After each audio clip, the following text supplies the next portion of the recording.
అందరికీ నా నమస్కారం అండి. గత వీడియోలో మనం కరిక్యులం సంబంధించి డైమెన్షన్స్ ఆఫ్ కరిక్యులం డిజైన్ అందులో భాగంగా స్కోప్ అనేది చూసాం, ఇంటిగ్రేషన్ అనేది చూసాం, సీక్వెన్స్ అనేది చూసాం, కంటిన్యూటీ చూసాం, ఆర్టికులేషన్ అండ్ బ్యాలెన్స్ అనేది చూడడం అయితే జరిగింది. స్కోప్ అంటే పరిధి అనేసి, ఇంటిగ్రేషన్ అంటే ఈ యొక్క దేనికి దానికి ముక్కలుగా కాకుండా ఒకదానికొకటి సంబంధం కలిగి ఉండే విధంగా, సీక్వెన్స్ అంటే ఒక ఆర్డర్ ఉండాలి. దేనికైనా కానీ ఒక ఆర్డర్ ఉండాలి.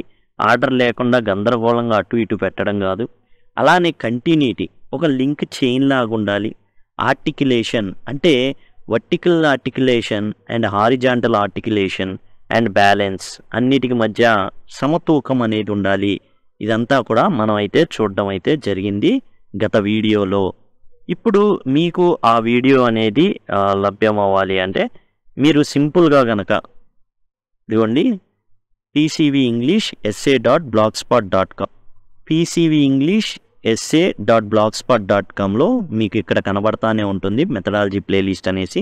దాన్ని కనుక క్లిక్ చేస్తే మీకు ఈ విధంగా ప్లేలిస్ట్ అనేది ఓపెన్ అవ్వడం జరుగుతుంది. ఈ ప్లేలిస్ట్ ద్వారా చూడండి, టోటల్ మీకు ఏవైతే ఉన్నాయో అన్నీ టోటల్ ఏదైతే మెథడాలజీకి సంబంధించి టోటల్ అన్నీ కూడా మీకు ఒకే దాంట్లో ఇవ్వడం జరిగింది. వాటితో పాటు కొన్ని మిగతావి కూడా ఉంచడం జరిగింది. చివరిలో మీకు ఒక ఆర్డర్లో ఉంటుందన్నమాట. ఫస్ట్ యూనిట్, సెకండ్ యూనిట్, అట్లా ప్రతిదీ కూడా ఆర్డర్లో ఉంటుంది. దయచేసి ఆ విషయాన్ని గమనించండి. pcvenglishessay.blogspot.comలో మీకు టోటల్ లిటరేచర్కి సంబంధించినటువంటి అంశాలు, వాటికి సంబంధించిన పీడిఎఫ్లు అన్నీ కూడా మీకు ఎంసీక్యూస్ అన్నీ కూడా ఉంచబడి ఉంటాయి. దయచేసి గమనించండి. ఇప్పుడు మనం ఈ యొక్క కరిక్యులంలో సీక్వెన్సింగ్ సంబంధించి మనం చూడబోతున్నాం. ఈ కరిక్యులం వచ్చేసి ఎన్ని రకాలుగా ఇవ్వచ్చు అనేది మనం చూద్దాం.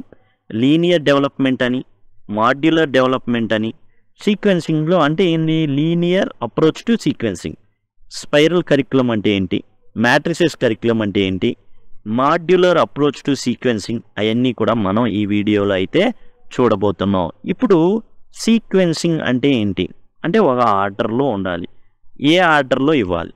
ఇప్పుడు కొన్ని అంశాలు ఎప్పుడైనా సరే కరిక్యులం అనేది రూపొందించేటప్పుడు కొన్ని ఈజీ టు డిఫికల్ట్ ఉంటాయి. అంటే కొన్ని సులభంగాను కొన్ని కష్టంగాను ఉంటాయి. ఇలా ఉన్నప్పుడు వాటిని చాలా జాగ్రత్తగా మనం ఏం చేయాలి అంటే ఈజీ ఉన్నవన్నీ కూడా ముందివ్వడం, ఆ తర్వాత డిఫికల్టీ అనేవి కూడా ఒక అసెండింగ్ ఆర్డర్లో ప్రొవైడ్ చేయాల్సి ఉంటుంది. ఇప్పుడు ఆ ప్రొవైడ్ చేసే క్రమంలో రకరకాల అరేంజ్మెంట్స్ అంటే ఎలా చేయాలి. ఇప్పుడు లీనియర్ డెవలప్మెంట్ అనేది ఒకటి ఉంది. మనం టూకీగా చూద్దాం, సింపుల్గా చూద్దాం. లీనియర్ డెవలప్మెంట్ అంటే ఏంటంటే ఒక లెసన్ ఉందనుకోండి, ఒకటో లెసన్ అంశాలు మళ్ళా రెండో లెసన్లో రిపీట్ అవుతాయి. రెండో లెసన్లో మూడో లెసన్లో అంటే ఒకటి కూడా రిపీట్ అవుతుంది. ఇవన్నీ కలిపి నాలుగో లెసన్లో, ఇవన్నీ కలిపి ఐదో లెసన్లో, అలా ఏంటంటే కొద్దిగా ఇంపార్టెంట్ విషయాలన్నీ కూడా ఏం జరుగుతూ ఉంటుందంటే రిపీట్ అవుతూ ఉంటాయి. అలాంటి దాన్ని ఏమంటారంటే లీనియర్ అప్రోచ్ టు సీక్వెన్సింగ్ అంటారు. సీక్వెన్సింగ్ అంటే ఏంటి చెప్పుకున్నాం. ఒక ఆర్డర్ ఉండాలి, సీక్వెన్స్ ఉండాలి. ఒక పర్టికులర్గా ఏంటంటే అది ఆర్డర్ అన్నమాట. ఆర్డర్ అనేది మిస్ అవ్వకూడదు. ఇప్పుడు ఆర్డర్ అంటే 1, 2, 3, 4, 5, 6, 7 అట్లానే కదా యూనిట్లో ఉంటుంది. అంటే 10వ యూనిట్ ముందు, 5వ యూనిట్ చివర అట్లా ఉండవు కదా. అలానే కంటెంట్లో కూడా ఏంటంటే ఒక ఆర్డర్ ఉండాలి. ఉన్నప్పుడే ఒక ఏంటంటే ఒక సమగ్ర రూపం అనేది కనబడడం జరుగుతుంది. లేదంటే ఏందో మిస్ అయినటువంటి భావన అయితే కనబడుతుంది. అయితే లీనియర్ అన్నంత మాత్రాన ఒకటోది మొత్తం రెండులో ఉండడం కాదు. ముఖ్యమైన అంశాలు అనేవి రిపీట్ అవుతాయి. లీనియర్ అప్రోచ్ టు సీక్వెన్సింగ్ అనమాట. లీనియర్ డెవలప్మెంట్ అంటారు. One lesson depends on previous lesson. ఒక లెసన్ అనేది పూర్వపు లెసన్ మీద ఆధారపడి ముందుకు వెళ్తుంది. దాన్ని ఏమంటారంటే లీనియర్ డెవలప్మెంట్ అంటారు. తర్వాత మాడ్యులర్ అరేంజ్మెంట్. ఏదైతే లీనియర్ డెవలప్మెంట్కి కంప్లీట్ ఆపోజిట్ మాడ్యులర్ అరేంజ్మెంట్. అంటే ఏంటి, మాడ్యూల్స్ అంటారు. మాడ్యూల్ అంటే ఏంటంటే దేనికి దానికి separate. Each lesson is separate from others. 1కి 2కి పొంతన ఉండదు, 2కి 3కి పొంతన ఉండదు, 3కి 4కి పొంతన ఉండదు, 4కి 5కి పొంతన దేనికి పొంతన ఉండకుండా విడివిడి రూమ్ లాగా విడివిడి ఇళ్లలాగా వేరువేరుగా ఉంటాయి. అది మాడ్యులర్ అరేంజ్మెంట్ అనమాట. లీనియర్ అరేంజ్మెంట్ అంటే ఒకదానికొకటి సంబంధం అయితే ఉంటుంది లీనియర్ అరేంజ్మెంట్లో. మాడ్యులర్ అరేంజ్మెంట్లు ఒక పాఠానికి ఇంకో పాఠానికి ఎటువంటి సంబంధం ఉండదు. రెండో పాఠం మొదటి పాఠం మీద డిపెండ్ అయి ఉండదు. మూడో పాఠం రెండో పాఠం మీద డిపెండ్ అయి ఉండదు అనమాట. లీనియర్లో అలా కాదు, అంతా డిపెండెన్సీ. మాడ్యులర్లో దేనికి దానికి మాడ్యూల్ అంటే వేరువేరుగా ఉంటుంది అట్లా. తర్వాత లీనియర్ అప్రోచ్ టు సీక్వెన్సింగ్, అదే చెప్పుకున్నాం. లీనియర్ డెవలప్మెంట్ అనేది begins with simple frequent items that prepare learners for later moral complex items. మనం ముందే చెప్పుకున్నాం కంటెంట్ని ఎలా పెట్టాలి అనే దాని మీద ఒక ముగ్గురు 4 అంశాలు చెప్పారు. అందులో మొదటిది సింపుల్ టు కాంప్లెక్స్, అంటే సింపుల్ విషయాల నుంచి డిఫికల్ట్ విషయాల వైపు ప్రయాణించడం. ఇప్పుడు ఏంటి ఎందుకని అంటే సింపుల్గా ఏదైతే ముందు ఎలా ఉండాలి, సింపుల్ అంటే మాటికి రిపీట్ అయితే సింపుల్ అవుతుంది. ఇప్పుడు 3వ యూనిట్లో అంశాలు నేర్చుకోవాలంటే 1కి 2కి లింక్ ఉంటే ఖచ్చితంగా మనం దీన్ని రిపీట్ చేసినట్లయితే 3 నేర్చుకోవడం కష్టం అవుతుంది. కాబట్టి లీనియర్ అప్రోచ్లో ఏం జరుగుతుందంటే repeat. It does not need focused revision. Focus revision అంటే ఏంటి, ప్రత్యేకించి రివిజన్ చేయాలి, 1కి వెళ్ళాలి 2కి వెళ్ళాలి, ఈ విధంగా ఏం ఉండదు. 1 చదివాము అంటే 2లో మళ్ళీ రిపీట్ అవుతుంది కాబట్టి రివిజన్ అవసరంలో, 3లో మళ్ళీ రిపీట్ అవుతుంది కాబట్టి అంటే దానికి సంబంధించినటువంటిది. ఇప్పుడు సపోజ్ మీకు ఉదాహరణ చెప్పాలంటే అంకెలు నేర్పిస్తాం పిల్లలకి, 1 నుంచి 100 నేర్పించాం అనుకోండి. మళ్ళీ 2వ క్లాస్లో రిపీట్ అనేది ఎలా అవుతుంది, కూడికలు తీసివేతలు తెలియకుండానే 1+1 అంటే 1 2, 2+1 అంటే 3, ఇట్లా తెలియకుండానే ఒక లింక్ అనేది ఏర్పడుతూ ఉంటుందన్నమాట. కాబట్టి ఫోకస్డ్ రివిజన్ అనేది అవసరం లేదు. సింపుల్ టు కాంప్లెక్స్ వెళ్తాం లీనియర్ అప్రోచ్లో, దీనికి ఫోకస్ రివిజన్ అవసరం లేదు. దేనికి అవసరం, మాడ్యులర్ అప్రోచ్లో ఫోకస్డ్ రివిజన్ అనేది అవసరం అవుతుంది. స్పైరల్ కరికులం, బ్రూనర్ అనే అతను బెస్ట్ నోన్ అడ్వకేట్ అనమాట ఈ స్పైరల్ కరికులంకి. అంటే ఏంటి, స్పైరల్ ఇలా ఉంటుంది, స్పైరల్ బైండింగ్ ఉంటుంది కదా, ఇట్లా ఉంటుంది. అంటే ఏంది, ఇక్కడ ఉన్నటువంటి అంశాలు ఇక్కడ ఇక్కడ ఇక్కడ ఇక్కడ ప్లేస్ చేయబడతాయి. అది ఎట్లయినా ప్లేస్ చేయబడచ్చు. అంటే సబ్జెక్ట్స్లో ఎక్కడైనా ఫస్ట్ యూనిట్లో ఉందనుకోండి, ఇక్కడ ఏదో క్లాస్లో సెకండ్ యూనిట్, థర్డ్ యూనిట్, అట్లా ఏమవుతుంది అంటే ప్లేస్ చేయడం అయితే జరుగుతుంది స్పైరల్ కరికులంలో. Deciding the major items to be covered and cover them several times over a period of time. ఈ స్పైరల్ కరికులంలో ఏం జరుగుతుందంటే ఒకే విషయం రిపీట్ అవుద్ది, రిపీట్. ఎట్లా, ఓన్లీ మేజర్ ఐటమ్స్ అన్నీ కావండి, ఏదైతే ఇంపార్టెంట్ ఏదైతే బేసిక్ అనుకున్నామో అది రిపీట్ అవుతుంది several times over a period of time. క్లాసులు మారొచ్చు, లేదా ఒకే అటువంటి హారిజాంటల్ అవ్వచ్చు, వర్టికల్ కూడా అవ్వచ్చు. ఇక మ్యాట్రిసెస్ కరికులం ఏంటంటే 1 unit of learning is systematically vary against another so that same items are met with different context, repeated opportunities to meet and enrich important items. Matrices కరికులంలో ఏంటంటే ఇది కూడా రిపీట్ అవుతుంది, అయితే ఒకే రకంగా రిపీట్ అవ్వదు. ఇందాక చెప్పుకున్నట్టు 1 నుంచి 100 నేర్పిస్తాం ఫస్ట్ క్లాస్లో, తర్వాత ఎలా రిపీట్ అవుతుంది, కూడికల రూపంలో రిపీట్ అవుతుంది, తీసివేతల రూపంలో రిపీట్ అవుతుంది. ఒకే రకంగా ఉండదు, మారి రకరకాల సందర్భాలుగా అది రిపీట్ అవ్వడం జరుగుతుంది. దాన్నే 3వ క్లాస్కి వచ్చేసరికి ఎలా రిపీట్ అవుతుంది, ఒక వ్యక్తి షాప్కి వెళ్ళాడు, 10 రూపాయలు పెట్టి పెన్ను కొన్నాడు.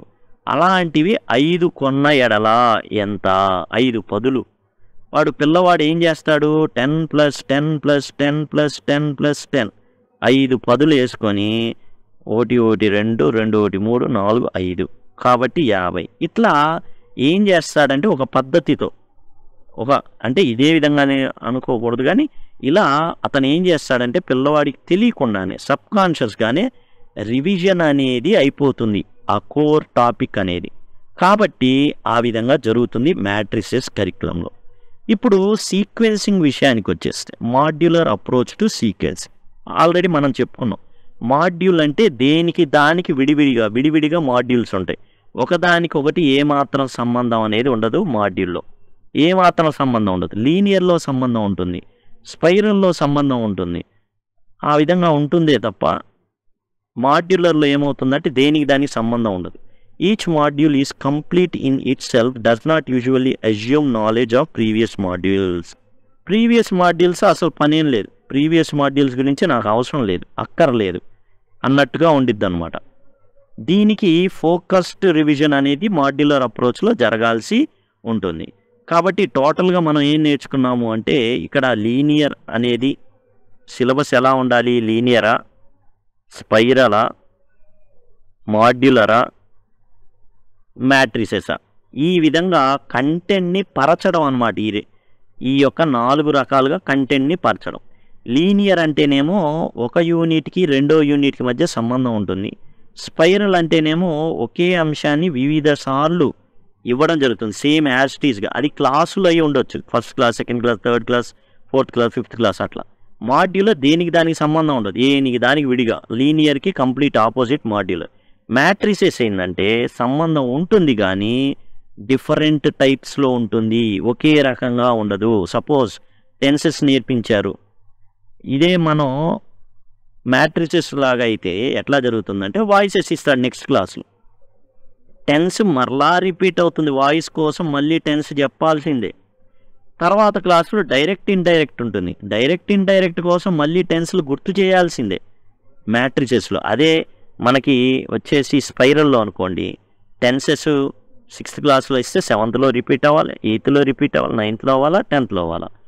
అదే మనం మ్యాట్రిసెస్లో అయితే అయిద్ది, కానీ ఎట్లా అయిద్ది, ఇక్కడ టెన్సెస్ చెప్తే ఇక్కడ వాయిసెస్ రూపంలో, ఇక్కడ డైరెక్ట్ ఇండైరెక్ట్ రూపంలో అలా రిపీట్ అవుతుంది మనం మ్యాట్రిసెస్ రూపంలో అయితే. కాబట్టి ఆ విషయాన్ని గమనించండి. అండ్ నెక్స్ట్ వీడియోలో చాలా చాలా ఇంపార్టెంట్ CCE రావడానికి, కంటిన్యూస్ అండ్ కాంప్రహెన్సివ్ ఇవాల్యుయేషన్ రావడానికి కారణమైనటువంటి NCF 2005 గురించి, దాని ప్రిన్సిపల్స్ గురించి, అట్లానే తర్వాత మనకి national curriculum on teachers education 2009 కానివ్వండి, state curriculum framework 2011, position paper on English, curriculum syllabus and text book and position paper on teaching English, authentic materials, RT 2009, వీటి గురించి మనం కూలంకషంగా చాలా వివరంగా చెప్పుకోబోతున్నాం నెక్స్ట్ వీడియోలో. దయచేసి గమనించండి. అండ్ మీకు గనక అండ్ దీనికి సంబంధించిన టోటల్ సిలబస్, అంటే టోటల్ మీరు ఏదైతే చూస్తున్నారో అదంతా కూడా కావాలి అనుకుంటే, ఏదైతే ఫ్రీగా pcinglishessay.blogspot.comలో అదిగోండి ప్లేలిస్ట్, ఓన్లీ వీడియోస్ ఫ్రీగా ఉంటాయండి మీకు. వాటిని చూసి చక్కగా నోట్స్ రాసుకోవచ్చు. అర్థమైనవి ఓకే, అర్థం కాకపోయినాయి ఏవైతే ఉన్నాయో, కొంచెం కష్టమైన ఏవైతే ఉన్నాయో నోట్స్ రాసుకుంటే మీకు చాలా ఉపయోగకరంగా ఉంటుంది. దయచేసి ఆ విషయాన్ని గమనించండి. ఈ వీడియోలో అయితే మనం చెప్పుకున్నాయి, లీనియర్ చెప్పుకున్నాం, అట్లానే స్పైరల్ చెప్పుకున్నాం, మాడ్యులర్ చెప్పుకున్నాం, అండ్ మ్యాట్రిసెస్ చెప్పుకున్నాం. ఇది ఏంటంటే సీక్వెన్సింగ్ ఆఫ్ సిలబస్ గురించి. Thanks a lot.